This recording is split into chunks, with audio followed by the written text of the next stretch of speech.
हम लोग पिछली कक्षा में साधारण समीकरण और उसका हल, उसके बाद फिर एक साधारण समीकरण का निर्माण भी हम लोग समझ चुके थे। समीकरण निर्माण की आवश्यकता होती है जब कभी हमारा दैनिक जीवन में कुछ ऐसी गणितीय समस्याएं आ जाती हैं जिसको हमको कुछ मान करके आगे बढ़ना पड़ता है। तो हम x मान लेते हैं और x मान करके आगे बढ़ते हैं। वही x को मान करके जो एक रिलेशन हम लोग तैयार करते हैं वही समीकरण कहलाता है। परिचय पूर्व में हो चुका है, फिर भी आज हम लोग उसी को आगे बढ़ा करके देखते हैं। यहाँ दो सवाल हम लिखे हुए हैं। पहला है 80 को 2 भाग में बांटें जिसमें एक भाग दूसरे से 10 अधिक है। एक भाग मान लेते हैं कि माना पहला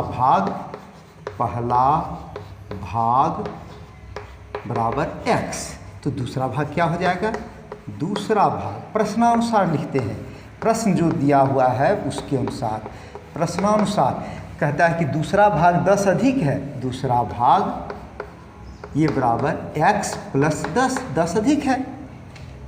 अब हम लोग क्या करते हैं, इस दोनों को जोड़ने पर तो 80 होगा ना। ये 80 को ही 2 भाग में बांटे हैं तो इसका अब हल हम लोग कर लेते हैं। इसको आगे बढ़ते हैं, समीकरण अभी नहीं बना है, इसलिए x प्लस 10, ये x ये हो गया और ये x प्लस 10 ये वाला हो गया, दोनों मिलकर के हो गया 80। समीकरण हमारा क्या हो गया? This imply that 2x plus 10 बराबर 80, ये समीकरण हो गया। इसको अगर हम इधर घटा देंगे, अब इसका हल हम लोग निकालते हैं। समीकरण के बाद उसका हल ज़रूरी है। यहाँ हम लिख देते हैं कि भाग क्या है, वे भाग क्या है, तो यहाँ हम लोग निकाल लेते हैं। दिस इम्प्लाई दैट 2x बराबर 80 घटाओ 10। दिस इम्प्लाई दैट x बराबर x, ये 2 अब नीचे चला जाएगा। 2x गुना था ना, 2x से गुना था तो ये 2 नीचे चला जाएगा, बराबर चिन्ह की इधर आता है। तो ये हम लोग प्रक्रिया समझ चुके हैं। चलिए हम बोलते चलते हैं, रिवीजन भी होते जाएगा। इधर बराबर चिन्ह की इधर 80 में से 10 घट गया तो हो गया 70, और 2 नीचे आ गया तो 2 नीचे आ गया, और ये हमारा हो गया 2 तिया 6, 1 बच गया 0, 2 बचे 10, यानी 35। यानी यहाँ पर उत्तर हो गया, इसलिए पहला भाग ये बराबर x बराबर 35। दूसरा भाग क्या हो जाएगा? दूसरा भाग x प्लस 10 बराबर 35 प्लस 10 बराबर 45, 45। ये 2 को हमारा आंसर हो गया। 35 और 45 इस दोनों को जोड़ेंगे 80 हो जाएगा।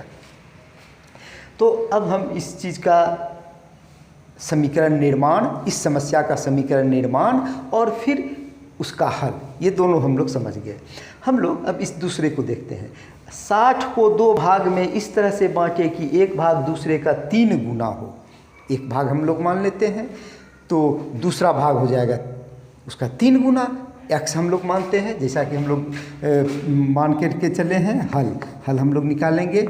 माना एक भाग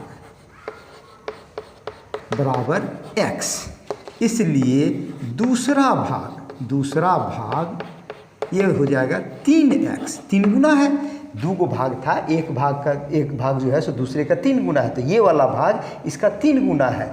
तो अब हमारा हो जाएगा, इसलिए प्रश्नानुसार क्या हो जाएगा? इसलिए प्रश्नानुसार यहीं पर लिख देते हैं। प्रश्नानुसार चूँकि 3 भाग है इसलिए प्रश्नानुसार। दिस इम्प्लाई दैट, अब दोनों हो गया तो ये हो गया हमको x जोड़ 3x बराबर 60। क्लियर है? ये और ये जोड़े 60 को बांटे थे 2 भाग में, तो x और 3x मिल करके हो गया 60x।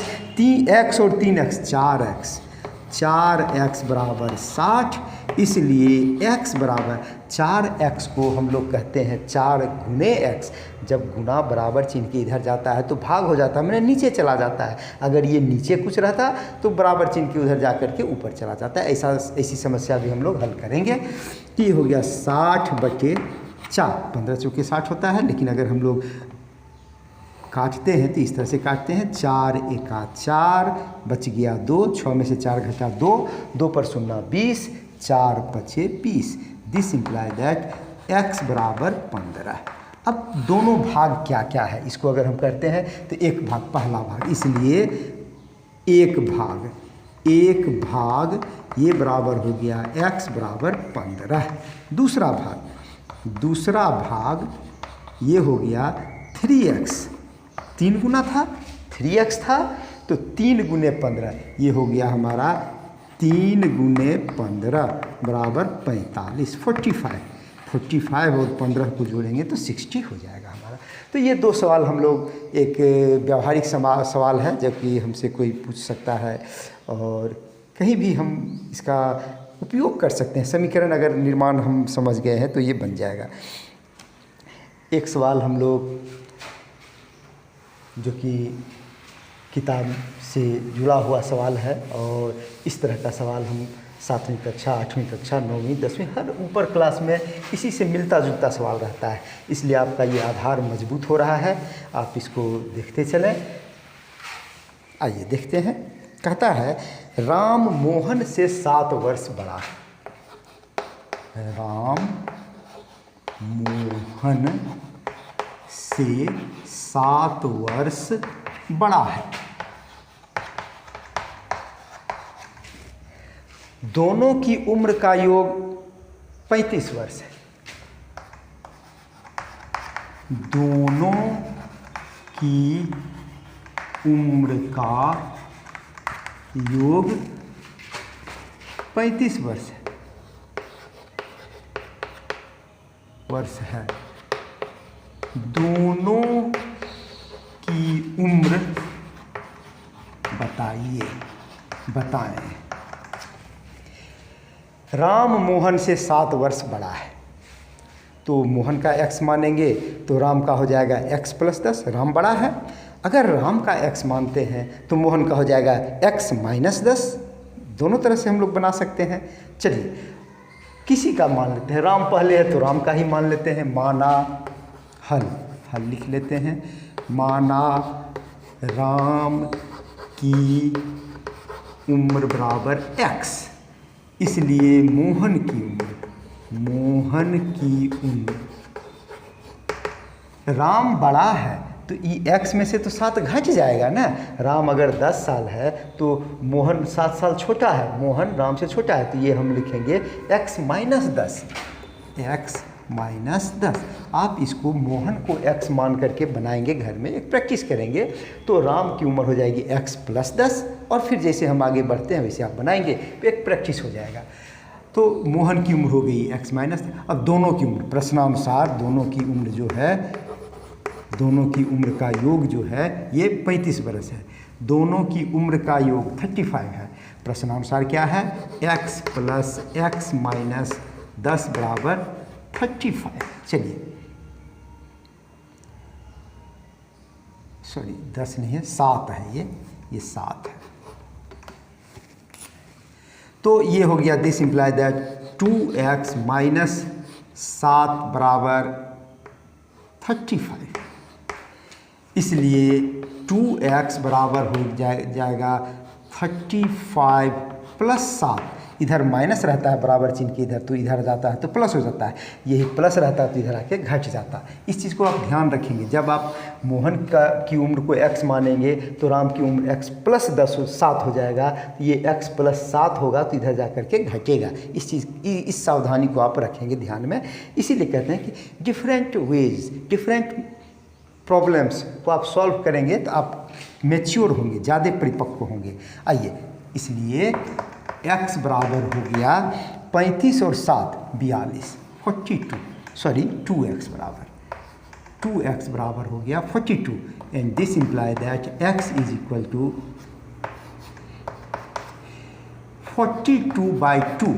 2 नीचे चला जाएगा, गुना है तो नीचे चला जाता है। हम लोग अब बार बार इसकी चर्चा कर चुके हैं। 2 से कटेगा 2 दूना 4, 2 एका 2, यानी कि x बराबर हो गया 21। इसलिए लिखेंगे राम की उम्र, x कौन है, राम की उम्र x है, तो लिखेंगे राम की उम्र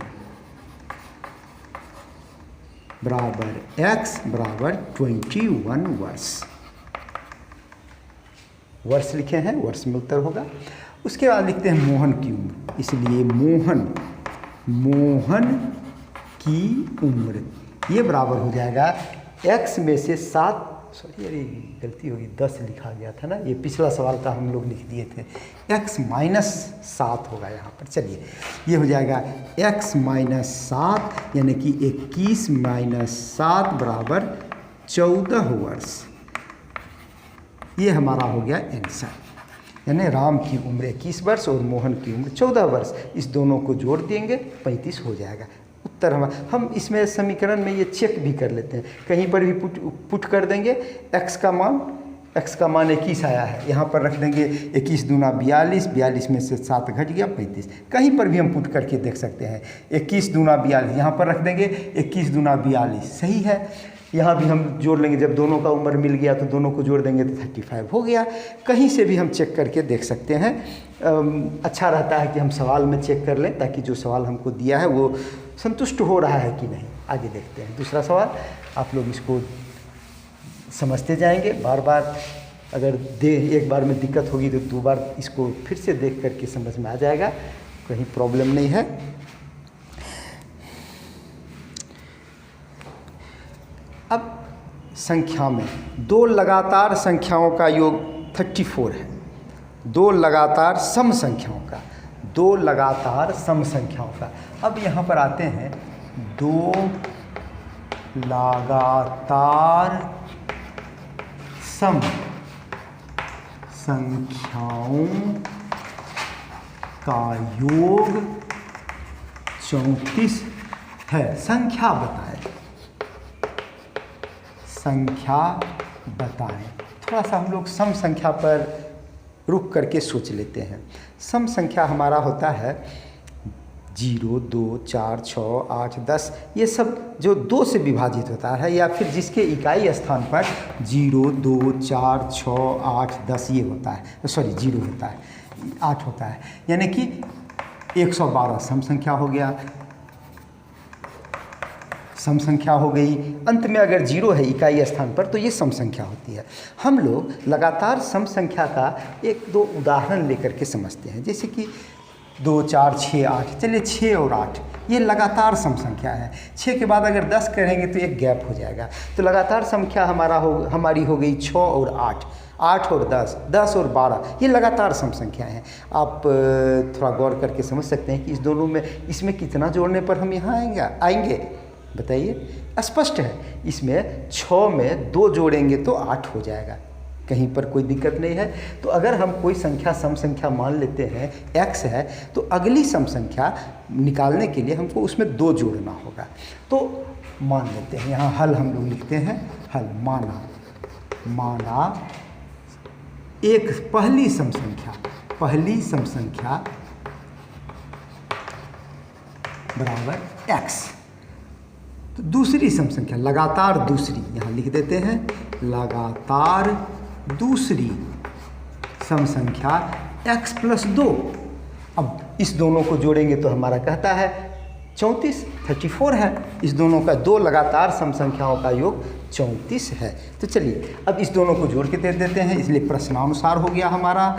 प्रश्नानुसार x + 2, ये x हमारा ये हो गया और ये x + 2 ये हो गया, ये दोनों का योग हो गया हमारा 34।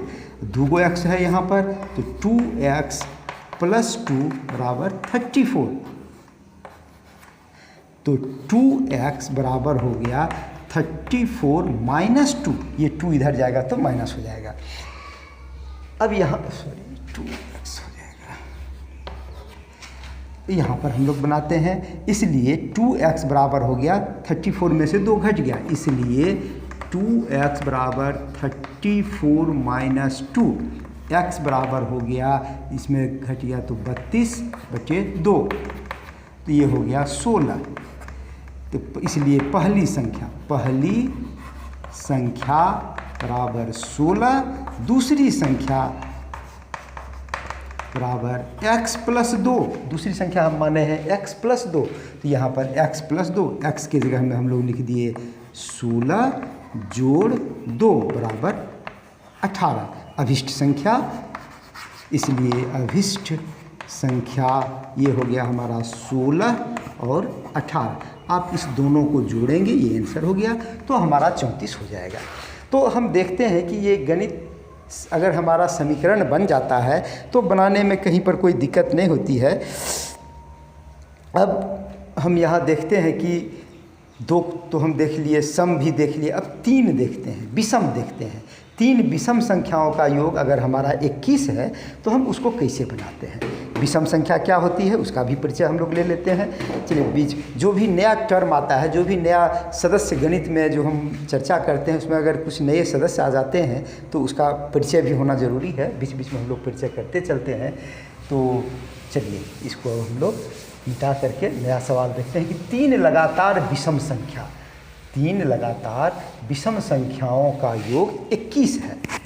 3, चलिए 2 को हटा देते हैं, ये हो गया 3 लगातार विषम हो जाएगा, ये सम हट जाएगा, ये हो जाएगा विषम संख्याओं का योग, ये हो जाएगा 21। संख्याएं क्या है, यहाँ लिख देते हैं संख्याएं क्या हैं।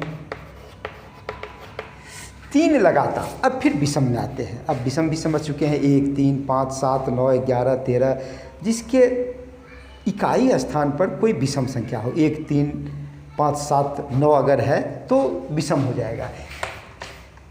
101 विषम हो गया, 2, 2, 2, 3 विषम हो गया, 3 हो गया विषम, इसलिए ये पूरा विषम है। इसी तरह से ये छोटा चीज़ है, नीचे हम लोग चर्चा किए हुए हैं, नीचे क्लास की बात है। तो अब विषम संख्या समझ गए हैं। फिर भी अब लगातार विषम संख्या की चर्चा करते हैं। लगातार विषम संख्या हमारी होती है 1, 3, 3, 5, 5, 7, 7, 9। तो आप समझ सकते हैं कि 7 और 9 हमारी लगातार विषम संख्याएं हैं। तो इस दोनों के बीच में अंतर कितना है? क्लियर है कि 2 है। कहीं से भी उठा लेंगे, 13, 15, 13 में 2 जोड़ेंगे 15 हो जाएगा। 2 जोड़ने पर अगली विषम संख्या हमको मिल जाती है हर जगह। 123 के बाद 125, 123 में 2 जोड़ेंगे 125, यानी 2 लगातार सम संख्या का भी हमको अगर पता करना होगा तो पहली संख्या में 2 जोड़ देंगे या 2 घटा देंगे तो उससे पूर्ववर्ती संख्या प्राप्त हो जाएगी, और 2 जोड़ देंगे तो परवर्ती संख्या प्राप्त होगी। अगर कोई कहे कि 25 की पूर्ववर्ती विषम संख्या बताइए तो 25 में 2 घटा देंगे, और 25 की परवर्ती विषम संख्या 25 में 2 जोड़ देंगे 27 हो जाएगा। हम लोग यहाँ पर इसी 2 जोड़ने का जैसे सम में किए थे उसी प्रकार ये विषम में करेंगे। लेकिन यहाँ कह रहा है कि 3 लगातार, तो यहाँ 3 हम करेंगे हल माना पहली विषम संख्या ये बराबर x, दूसरी विषम संख्या, इसलिए दूसरी विषम संख्या x प्लस 2, तीसरी विषम संख्या x प्लस 2 प्लस 2, यानी कि ये हो गया हमारा x प्लस 4, ये हमारा हो गया तीसरी विषम संख्या। अब आते हैं हम लोग, सबको जोड़ने पर हमारा 21 आ रहा है प्रश्नानुसार। अब लिखेंगे प्रश्नानुसार क्या हो गया, x plus 2 plus x plus 4, ये पहली विषम संख्या, ये दूसरी विषम संख्या, ये तीसरी विषम संख्या। तो यहाँ पर हम लोग आ गए, दिस इम्प्लाई दैट क्या गो x हो गया, 1, 2, 3 गो x हो गया। दिस इम्प्लाई दैट 3x, और ये क्या हो गया 2, और ये दिस इज इक्वल टू 21, ये हमारा दिया हुआ है प्रश्नानुसार। 3x प्लस 4 2 6 प्लस 6 बराबर 21। आप जब गणित बनाएंगे तो इस चीज़ को ध्यान में रखेंगे, बराबर चिन्ह के नीचे बराबर चिन्ह देंगे तो देखने में सुंदर लगेगा। जो हम लोग बना रहे हैं यहाँ भी बराबर दे सकते थे, लेकिन फिर अच्छा नहीं दिखेगा, इसलिए आप भी प्रयास करेंगे कि बराबर चिन्ह के नीचे हमेशा बराबर दें, ताकि शिक्षक को आकर्षित कर सकें आप, और एक अच्छा भी लगेगा। आगे this imply that 3x is equal to 21 minus 6, minus क्यों किए हम लोग, यहाँ प्लस था इधर आकर के माइनस हो गया।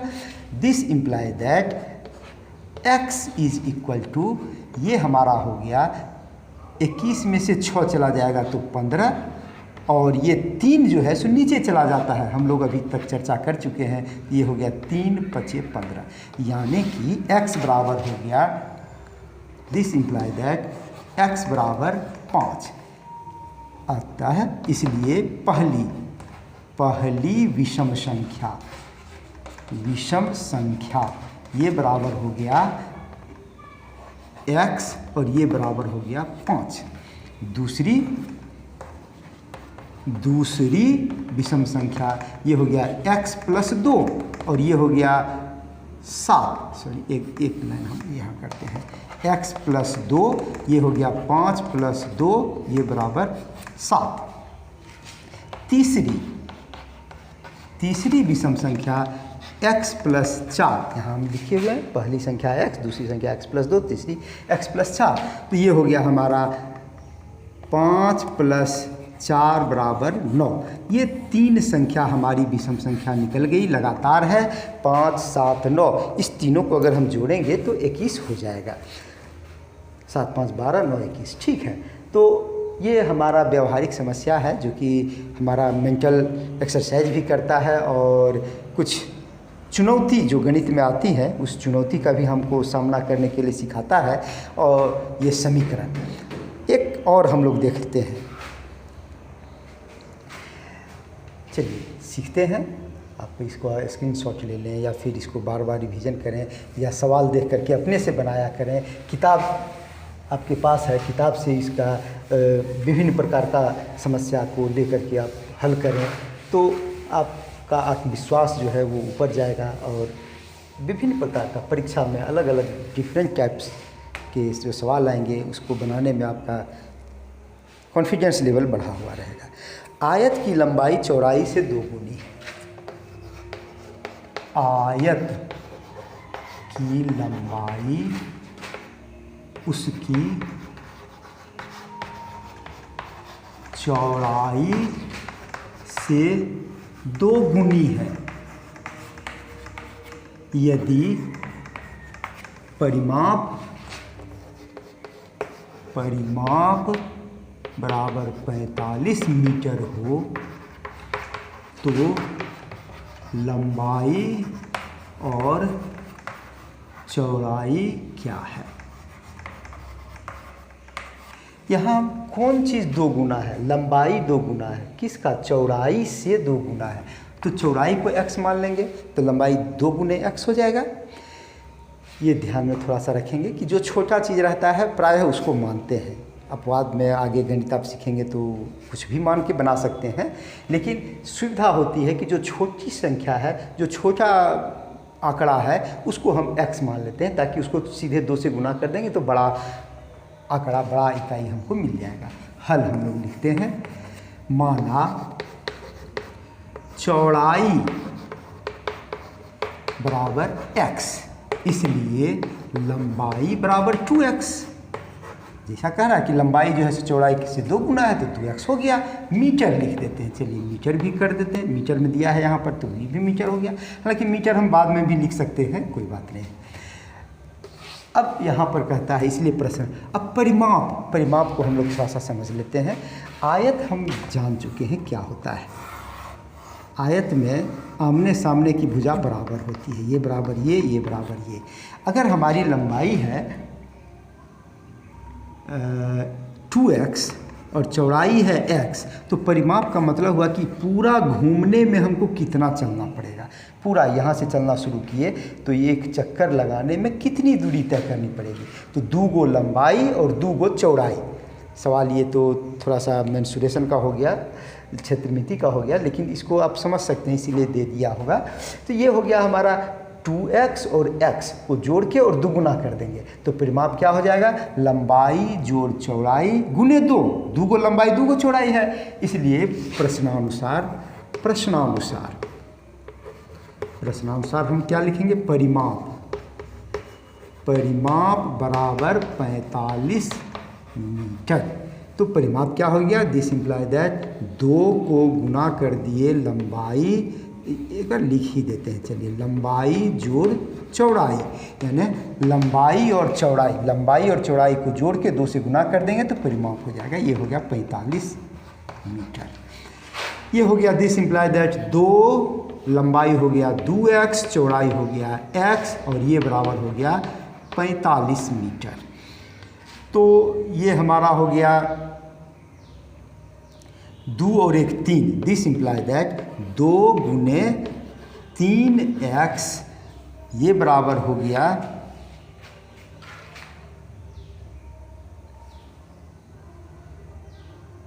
45 मीटर।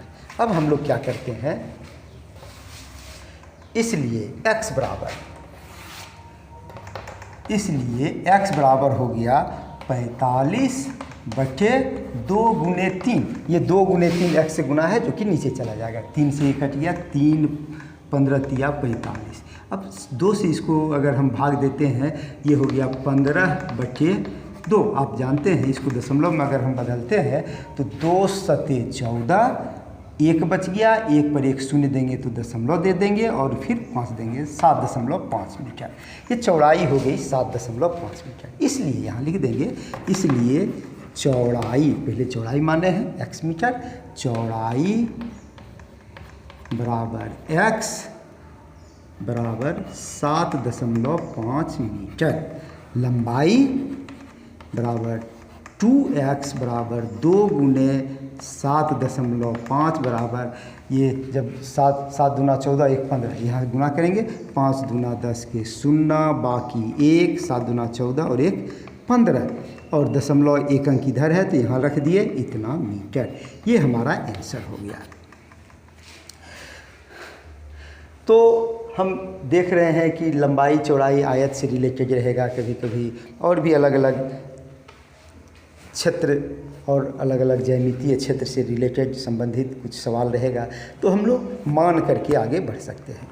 अगले दिन हम लोग कुछ और सवाल इससे रिलेटेड समझेंगे।